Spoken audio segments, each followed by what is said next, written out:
Si Jesus mingingon sa usa ka babae nga Samaritanhon, "Ako mao ang Mesiyas." Juan kapitulo 4 bersikulo 26. Unang-una, mao na ang ika-12 nga pagpaila ni Jesus sa iyang kaugalingon isip Dios nga siya mao ang Mesiyas. But pasabot ang Kristo, ang manunubos, ang manluluwas.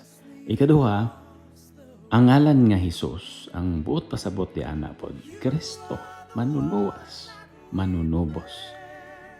Kanatong tanan labi na gyud sa mga makasasala, kanatong mga makasasala.